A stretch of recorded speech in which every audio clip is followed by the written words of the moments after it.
بسم اللہ الرحمن الرحیم الحمدللہ رب العالمین والصلاة والسلام علی خاتم النبیین اما بعد۔ پاک ویوز ٹی وی محمد منشاب کی خدمت میں آج کے عنوانات، بڑا مختصر سا پروگرام۔ پہلا عنوان قاضی فائزی سے ریفرنس پر ایک نئی ڈیولپمنٹ۔ دوسرا عنوان آرمی چیف کا بیان کہ ہم مدارس کو مین سٹریم کرنا چاہتے ہیں، اور تیسری ایک نظم حسب روایت قفص آشنا اس کا عنوان ہے۔ تو بسم اللہ کرتے ہیں جی۔ پاکستان بار کونسل نے اب چوتھی پیٹیشن دائر کی ہے قاضی فائز عیسیٰ کے خلاف، جو ریفرنسز تھے جن میں سے ایک تو ویسے ڈسمس ہو گیا، جو باقی اصل میں مین ریفرنس ہے، جو اوریجنل ہے، اس ریفرنس کے ملافائڈی ہونے کے حوالے سے پہلے قاضی فائز عیسیٰ جو سپریم کورٹ کے جسٹس ہیں، انہوں نے خود پٹیشن فائل کی، پھر سپریم کورٹ بار ایسوسی ایشن نے فائل کی، پھر جو معروف وکلاء ہیں منٹو صاحب اور ہیومن رائٹس ایکٹیوسٹ ہیں آئی رحمان، انہوں نے فائل کی، اور اب پاکستان بار کونسل کی طرف سے ایک اور پٹیشن آئی ہے، اور اس میں بھی پہلے کی طرح وہ کنٹینشنز بھی شامل ہیں، اور ایک نئی کنٹینشن یہ ہے کہ یہ جو نیا یعنی یہ جو آرڈر جاری ہوا ڈسمسل آف ریفرنس کے حوالے سے، وہ جو پریزیڈنٹ کو خط لکھنے کے حوالے سے ریفرنس تھا، جب وہ ڈسمس ہوا ہے، تو اس میں کیونکہ چیف جسٹس آف پاکستان جو سپریم جوڈیشل کونسل کے سربراہ بھی ہیں، انہوں نے خود ایڈمٹ کیا کہ یہ جو ریفرنس ابھی ڈیسائیڈ ہونا ہے، اس حوالے سے ان کے درمیان اور ان کے اور قاضی فائز عیسیٰ کے درمیان انٹریکشن ہوا۔ یہ معاملہ جو ہے کسی حوالے سے ٹیک اپ کیا گیا ایک انفارمل انداز میں، تو اس حوالے سے بھی پاکستان بار کونسل کا کہنا ہے کہ یہ اپروپریٹ یہ ہے کہ وہ ریکیوز کریں اپنے آپ کو، یعنی اپنے آپ کو اس سپریم جوڈیشل کونسل سے نکال لیں، اور اسی طرح اگر کسی بھی جج کے خلاف کوئی پینڈنگ کمپلینٹ ہے تو اس کو بھی سپریم جوڈیشل کونسل میں نہیں بیٹھنا چاہیے، اور باقی بھی ظاہر ہے وہ سارے نکات جس کی بنیاد پر پٹیشنرز جو پہلے ہیں اور موجودہ یہ جو نئے ہیں، یہ سب یہی کنٹینڈ کرتے ہیں کہ ملافائڈی ہے، یہ حکومت کی طرف سے ایک جوڈیشری کو ایروڈ کرنے اور جوڈیشری کو گویا اپنا ٹول بنانے یا اپنے ماتحت کرنے کے حوالے سے یہ ٹیکٹکس ہیں، لہذا اس کو ملافائڈی قرار دے کر ریفرنس کو ڈسمس کیا جائے۔ تو دیکھتے ہیں اب کیا صورت بنتی ہے، کیونکہ معاملہ یعنی بڑا باز ہائی ہو چکی ہیں دونوں طرف سے، کہ ایک بڑی کنسلٹڈ اور بڑی ڈیپ موو تھی کہ قاضی فائز عیسیٰ کو ایکس کرنا ہے، ان پر کلہاڑا چلانا ہے، جس طرح شوکت عزیز صدیقی پر تھا، ان کو چیف جسٹس آف اسلام آباد ہائی کورٹ بنانے سے روکنا تھا، اور یہاں قاضی فائز عیسیٰ کو چیف جسٹس آف پاکستان بنانے سے روکنا ہے۔ تو دیکھتے ہیں کہ دونوں طرف صف آرائی بڑی خوب ہے، اور وکلاء کی ساری مین باڈیز جو ہیں وہ قاضی فائز عیسیٰ کے ساتھ ہیں، اور وہ ریفرنسز کو ملافائڈی اور شرارت پر مبنی سمجھتے ہیں، اور ظاہر ہے 4 پٹیشنز بھی آ چکی ہیں۔ تو دیکھتے ہیں کہ یہ مقابلہ کیسا رہتا ہے، کہ کیا آئین اور قانون کی سربلندی کی خواہش رکھنے والے لوگ جو ہیں وہ میدان جیتتے ہیں، یا منہ زور لوگ اور ان کے حاشیہ بردار یا مالشیہ جو ہیں وہ آئین اور قانون کا منہ چڑھاتے ہیں۔ یہ کوئی اب بہت زیادہ دور معاملہ نہیں ہے، دیکھتے ہیں کہ آئندہ چند ہفتوں میں یا ممکن ہے 1-2 مہینوں میں کیا صورت بنتی ہے۔ دوسرا عنوان ہے کہ جو مدارس کے کچھ طلبہ جنہوں نے پوزیشنز لیں میٹرک اور انٹرمیڈیٹ کے امتحانات میں، کیونکہ مدارس کے طلبہ عموماً ڈیول ان کی تعلیم ہے، ایک تو مدارس کا اپنا نصاب ہے جو دین کے حوالے سے ہے اور عموماً درس نظامی وغیرہ ہوتا ہے، اور دوسرا کیونکہ عملی طور پر معاشرے میں دین اس طرح رائج نہیں ہے، تو اس کو کوپ کرنے کے لیے اور ان کو زیادہ یوزفل اور افیکٹو بنانے کے لیے ان کو میٹرک، انٹرمیڈیٹ، بی اے وغیرہ، یعنی یہ بھی مختلف ڈگریاں اور سرٹیفکیٹس وغیرہ کے لیے تیار کیا جاتا ہے اور بڑی محنت کرتے ہیں. یعنی مدارس کے طلبہ اور اساتذہ کی محنت میں کوئی شک نہیں ہے. وہ جو فیشنیبل لوگ ہیں جو جو ان وہ کیا کہتے ہیں پیمپرڈ اداروں میں پڑھتے ہیں، کالجز یونیورسٹیز میں اور کیڈٹ کالجز اور بیکن ہاؤس اور یہ اور وہ، یعنی ان کی تمام تر انویسٹمنٹ اور کا پروپورشن دیکھیں اور دوسری طرف مدارس کے لوگ وہاں کی انویسٹمنٹ کا پروپورشن دیکھیں تو کوئی موازنہ ہی نہیں ہے. لیکن اگر آپ یقین جانے کارکردگی دیکھیں تو مدارس کی کارکردگی کے سامنے کسی یونیورسٹی، کسی کالج جتنا بھی فیشنیبل اور جتنا بھی پوش ہے اس کی کوئی حیثیت نہیں ہے اگر کوانٹم آف محنت آپ نے دیکھنا ہو یا کمٹمنٹ اور جو ان کی یعنی گرومنگ ہے اس کے حوالے سے. ایک تو ظاہر ہے گرومنگ کی ڈائریکشنز مختلف ہیں، وہ دیندار بناتے ہیں، وہ اہل ایمان میں ان کا رول ہے، اور دوسری طرف جو ہے وہ عموماً ایک انڈر لائنگ گرین ان میں یہ ہوتا ہے کہ وہ دین کے خلاف یا دیندار لوگوں کے خلاف ایک ال ول رکھتے ہیں. اگرچہ باقی ممکن ہے وہ پیسے زیادہ کماتے ہوں، وہ بھی پیسے اس لیے زیادہ کماتے ہیں کہ معاشرے کا سیٹ اپ اور حکومتی ترجیحات میں وہ ان کو پروموٹ کرنا اور پروپیگیٹ کرنا ان کے آئیڈیاز کو، یہ ان کی ترجیح ہے. ورنہ دونوں کو ایٹ پار اگر ڈیل کریں تو یہ گارنٹیڈ بات ہے کہ مدارس کے طلبہ جو ہیں وہ پریویل کریں گے، وہ ایکسل کریں گے. بہرحال ان طلبہ کو انعامات دینے کے حوالے سے آرمی چیف نے کسی تقریب میں شرکت کی اور ان اپنے دست مبارک سے ان طلبہ اور طالبات کو جو دینی مدارس سے ہیں، اور انہوں نے میٹرک اور انٹرمیڈیٹ کے ایگزامز میں جو کہ حکومت پاکستان کی secondary intermediate and secondary board جو بھی ہیں میٹرک کے اور انٹرمیڈیٹ کے، ان میں سے پوزیشنیں لی ہیں. ساتھ یہ فرمایا ہے کہ ہم کوشش کر رہے ہیں کہ مدارس کو مین سٹریم میں شامل کیا جائے، قومی دھارے میں. پتہ نہیں اب مدارس جو ہے ان کا دھارا قومی کیوں نہیں سمجھا جاتا، وہ کسی اور قوم سے ہیں شاید اس وجہ سے ہے. یعنی یہ قومی دھارے کو کون ڈیفائن کرتا ہے یار؟ کیا چند اوباش لوگ جو ہیں جن کو اقتدار مل جائے وہ قومی دھارے کو طے کرتے ہیں؟ ورنہ مسلمانوں کا قومی دھارا تو ہمیشہ دین ہی رہا ہے نا، اور اس میں باقی دنیاوی معاملات بھی ہیں. یعنی دیندار ہونے کا مطلب یہ نہیں ہے کہ وہ دنیا نہیں جانتے. آپ دیکھ لیں یہ آکسفورڈ کے پڑھے ہوئے کوئی بیرسٹر ہے، کوئی کچھ ہے، کوئی کسی نے پولیٹیکل سائنس میں ماسٹرز کیا ہے آکسفورڈ سے، کسی نے کچھ کیا ہے، ان کے بولنے کا انداز دیکھ لیں اور مدارس کے تربیت یافتہ جو ان میں سے پرومیننٹ علماء ہیں ان کے بولنے کا انداز دیکھ لیں کہ دوسری طرف تین فکرے کہیں گے اور پھر گالی گلوچ پر آ جائیں گے اس لیے کہ ان کے پاس ہے کچھ نہیں.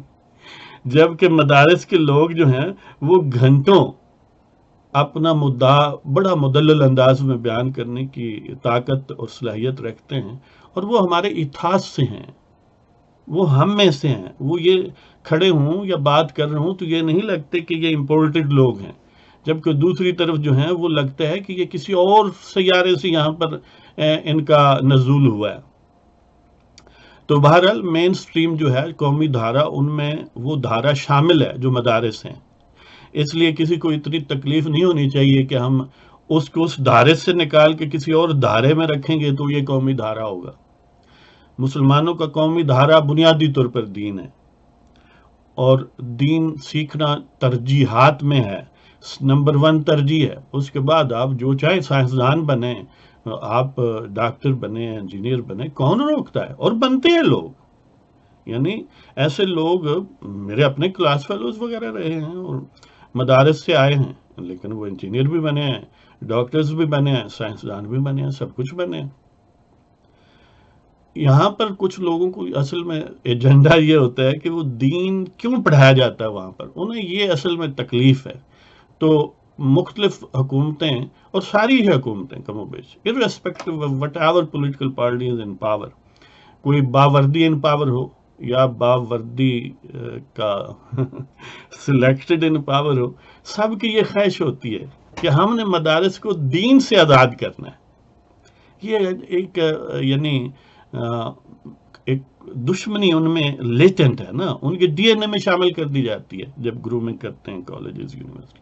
بہرحال ہم اہل ایمان کو ان کے استقلال پر مبارکباد دیتے ہیں، اور اس قسم کی سازشوں سے ظاہر ہے وہ پہلے ہی آگاہ ہیں، مدارس کے لوگ پوری طرح آگاہ ہیں کہ کون ان کے خلاف ہے. لہذا اس قسم کی چکنی چپڑی باتوں سے یہ معاملات اس طرح نہیں ہوں گے. مسلمان ہمیشہ دین سیکھیں گے اور سیکھتے رہیں گے، اور لوگ جلنے والے جلتے رہیں گے. اب وہ نظم آپ کی خدمت میں پیش کرتا ہوں. یہ ویسے غزل ہے، لیکن ایک مسلسل غزل آپ کہہ لیں. اس کا عنوان بھی رکھ دیا ہے، ویسے عموماً نہیں ہوتا. تو کفس آشنا اس کا عنوان ہے. کئی بار کے کفس آشنا ہیں ہم، کئی بار کے کفس آشنا ہیں ہم، عالم جانے ہے کہ با وفا ہیں ہم. کئی بار کے کفس آشنا ہیں ہم، عالم جانے ہے کہ با وفا ہیں ہم. کفس کو بھی اندیشہ فرقت ہے، کفس کو بھی اندیشہ فرقت ہے، دیکھو تو کتنے دل ربا ہیں ہم. یعنی جو زندان ہے، قید ہے، کفس ہے، وہ بھی چاہتا ہے کہ ہم وہیں رہیں. اس کی بھی دل لگی ہو گئی ہے جی. آخر پرکشش انسان کو یہ جمادات، یہ انوائرمنٹ، یہ بھی چاہتا ہے. تو کئی بار کے کفس آشنا ہیں ہم، عالم جانے ہے کہ با وفا ہیں ہم. کفس کو بھی اندیشہ فرقت ہے، دیکھو تو کتنے دل ربا ہیں ہم. تم اپنے پہ ہمیں قیاس مت کرو، تم اپنے پہ ہمیں قیاس مت کرو.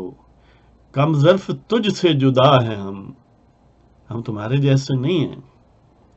تم اپنے پہ ہمیں قیاس مت کرو، کم ظرف تجھ سے جدا ہیں ہم. روز دیکھتے ہیں زور صف لگاں، روز دیکھتے ہیں زور صف لگاں. یعنی کمینوں کی کمینگی کو آبزرو کرتے ہیں روزانہ، جو کمینے طاقتور بھی ہو جائیں یا اقتدار میں آ جائیں. تو روز دیکھتے ہیں زور صف لگاں، سنو خو گرے جور و جفا ہیں ہم. روز دیکھتے ہیں زور صف لگاں، سنو خوگرے جور و جفا ہیں ہم. دنیا ہم سے جور حیا پاتی ہے. ہم لحاظ کرنے والے لوگوں پر احسان کرتے ہیں، تو دنیا ہم سے جوہر حیا پاتی ہے. ہاں پیمان صدق و صفا ہیں ہم. دنیا ہم سے جوہر حیا پاتی ہے، ہاں پیمان صدق و صفا ہیں ہم. جو کمینے ہوتے ہیں نا، ان کی کمینگی کی ایک بہت بڑی علامت یہ ہے کہ آپ ان پر جتنا بڑا احسان کر لیں، ان کے نزدیک اس کا کوئی وزن نہیں ہے. آپ دیکھ لیں، مشرف دیکھ لیں، باجوہ صاحب دیکھ لیں، خان صاحب دیکھ لیں. ان کو زمین کس نے پرووائڈ کی اپنے ہاسپٹل کے لیے؟ ان کو لاہور میں گھر کس نے پرووائڈ کیا اس کی درخواست پر؟ اور اسی زمین پر ہاسپٹل بنانے کے لیے کروڑوں روپے کہاں سے آئے؟ کس نے افتتاح کیا اس کے اپنے کہنے پر؟ آج بھی ویڈیوز اویلیبل. کوئی شخص ان کے پاس بیمار پسی کے لیے گیا اور ان کی ڈیمانڈ تھی کہ میرے گھر تک سڑک بنا دیں، بنا دی گئی۔ اور یہ شخص جب بھی بولتا ہے، اور یہ ویڈیوز اویلیبل ہیں اعلان، کوئی اس میں چھپی ہوئی بات نہیں ہے، لیکن جب بولتا ہے تو لگتا ہے کہ یہ کوئی یعنی وہ جو ہوتا ہے نا، بعض جانوروں میں کوئی مرض ہوتا ہے کہ ان کے منہ سے جھاگ نکلتی ہے تو اس طرح بولتا ہے۔ جس نے سب سے زیادہ احسان کیا اس کے خلاف سب سے زیادہ یعنی ال ول کا اظہار کرتا ہے اور بد زبانی کرتا ہے۔ بعض جو ہے نا یہ شاہ دولہ ولی کے چوہے، وہ کہیں گے اس نے اپنی جیب سے دیے تھے زمین میں۔ اچھا، تو کیا اس نے اپنی جیب سے بنایا تھا ہسپتال؟ اس نے بھی لوگوں سے پیسے اکٹھے کیے تھے نا اگر یہ کریڈٹ اس کا ہے تو پھر وہ کریڈٹ اس کا ہے۔ دیکھیں اسی طرح ایک دوسرے شخص ہے قادری صاحب، اس کا تمام ادارہ جو ہے لاہور میں، اس کی زمین کہاں سے آئی؟ اس کو ملک کی سٹیج پر انٹروڈیوس کس نے کرایا؟ وہ خود مانتا ہے، اس کی اپنی ویڈیوز اویلیبل ہیں کہ وہ مرنے والا تھا، اس کا علاج کسی نے کرایا بیرون ملک اپنی جیب سے، آپ ساتھ گئے۔ لیکن جب وہ یعنی وہ باولا جو جانور ہوتا ہے اس کی طرح بولتا ہے۔ یعنی کمینگی کی سب سے بڑی علامت یہ ہے کہ بندہ طوطا چشم ہوتا ہے جتنا بھی کوئی احسان کرے اس کے نزدیک وہ اس کی سمارٹنس ہے، احسان کرنے والے کی مہربانی نہیں ہے۔ تو بہرحال دنیا ہم سے جوہر حیا پاتی ہے، ہاں پیمان صدق و صفا ہیں ہم، احسان فراموش ہیں اکثر یہاں، احسان فراموش ہیں اکثر یہاں، محسن احسان فراموش ہیں اکثر یہاں، محسن کئیوں کے با خدا ہیں ہم، احسان فراموش ہیں اکثر یہاں، محسن کئیوں کے با خدا ہیں ہم، کئی بار کے کفس آشنا ہیں ہم، عالم جانے ہے کہ با وفا ہیں ہم، کفس کو بھی اندیشہ فرقت ہے، دیکھو تو کتنے دلربا ہیں ہم، تم اپنے پہ ہمیں قیاس مت کرو، کم ظرف تجھ سے جدا ہیں ہم، روز دیکھتے ہیں زور سفلگاں، سنو خوگرے جور و جفا ہیں ہم، اور دنیا ہم سے جوہر حیا پاتی ہے، ہاں پیمان صدق و صفا ہیں ہم، اور احسان فراموش ہیں اکثر یہاں، محسن کئیوں کے با خدا ہیں ہم، یعنی کہ لوگوں کے محسن ہیں، طوطا چشموں کے تو اب اجازت چاہتا ہوں۔ پاکستان زندہ باد، اللہ تعالیٰ آپ سب کو خوش رکھے۔